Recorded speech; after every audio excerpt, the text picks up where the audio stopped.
بسم اللہ الرحمن الرحیم۔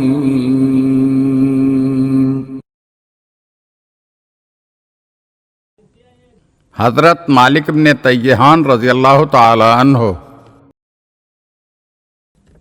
مالک بن تیہان رسول اکرم صلی اللہ علیہ وآلہ وسلم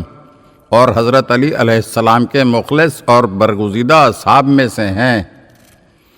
اور آپ رضی اللہ تعالی عنہ کی کنیت ابو الہیثم ہے۔ رسول اکرم صلی اللہ علیہ وآلہ وسلم کے اعلان نبوت سے پہلے زمانہ جاہلیت میں بھی حضرت مالک بن تیہان موحد اور یکتا پرست تھے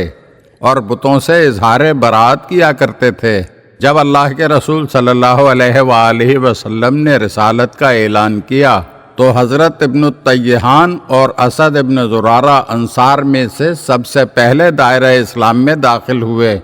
آپ رضی اللہ تعالی عنہ کا شمار انصار کے اس گروہ میں ہوتا ہے جس نے عقبہ کی دونوں بیعتوں میں پیغمبر اکرم صلی اللہ علیہ وآلہ وسلم کی نصرت اور مدد کا عہد و پیمان کیا اور آپ صلی اللہ علیہ وآلہ وسلم کے دست مبارک پر بیعت کی۔ اسی طرح سے آپ رضی اللہ تعالی عنہ کا شمار ان 12 نقیبوں میں ہوتا ہے جنہیں بیعت کرنے کے بعد اللہ کے رسول صلی اللہ علیہ وآلہ وسلم نے یثرب میں دین اسلام کی نشر و اشاعت کے فریضے کی ادائیگی کے لیے منتخب فرمایا۔ مدینہ منورہ کی طرف ہجرت کے بعد رسول ختمی مرتبہ صلی اللہ علیہ وآلہ وسلم نے جب اصحاب کرام رضوان اللہ تعالی علیہم کے درمیان اخوت اور بھائی چارے کا رشتہ قائم کیا تو حضرت مالک بن تیہان اور حضرت عثمان ابن مظعون رضی اللہ تعالی عنہما کو آپس میں بھائی بھائی قرار دیا۔ حضرت مالک بن تیہان رضی اللہ تعالی عنہ نے رسول خدا صلی اللہ علیہ وآلہ وسلم کی ہمراہی میں جنگ بدر، احد، خندق، موتا سمیت تمام غزوات میں شرکت کی۔ خیبر کی فتح کے بعد رسول اللہ صلی اللہ علیہ وآلہ وسلم نے عبداللہ ابن رواحہ کو خیبر کے خراج کی وصولی کا ذمہ دار قرار دیا، اور جب عبداللہ ابن رواحہ رضی اللہ تعالی عنہ جنگ موتا میں شہید ہو گئے تو خیبر کے خراج کی وصولی کی ذمہ داری مالک ابن تیہان رضی اللہ تعالی عنہ کے سپرد فرما دی۔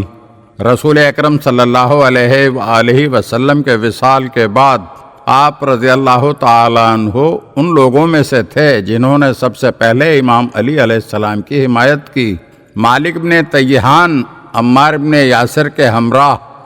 لوگوں سے حضرت علی علیہ السلام کے لیے بیعت طلب کرنے والوں میں سے تھے۔ جنگ جمل میں مالک بن تیہان رضی اللہ تعالی عنہ نے حضرت علی علیہ السلام کی ہمراہی میں اہل جمل سے جنگ کی، اور جب جنگ صفین شروع ہوئی تو آپ رضی اللہ تعالی عنہ عراق کے لشکر کی سفارائی کر رہے تھے اور اسے جنگ کے لیے آمادہ و تیار کر رہے تھے۔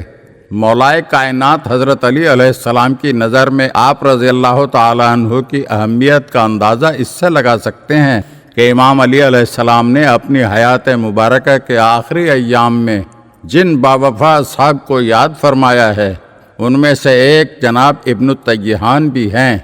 نہج البلاغہ میں مولائے کائنات علیہ السلام فرماتے ہیں کہ کہاں ہے عمار، کہاں ہے ابن التیہان، کہاں ہیں ذو الشہادتین۔ جنگ صفین میں حضرت عمار ابن یاسر رضی اللہ تعالی عنہ کی شہادت کے بعد حضرت مالک ابن التیہان بھی شہادت کے عظیم مرتبے پر فائز ہو گئے۔ اگر آپ ہمارے چینل کی نئی ویڈیوز دیکھنا چاہتے ہیں تو ہمارے چینل کو سبسکرائب کریں اور گھنٹی کے بٹن کو دبائیے تاکہ ہر آنے والی ویڈیو آپ کو جلد موصول ہو سکے، اور ہاں، لائک اور شیئر ضرور کیجیے اور اپنے قیمتی کمنٹ سے ہمیں آگاہ کیجیے۔ شکریہ۔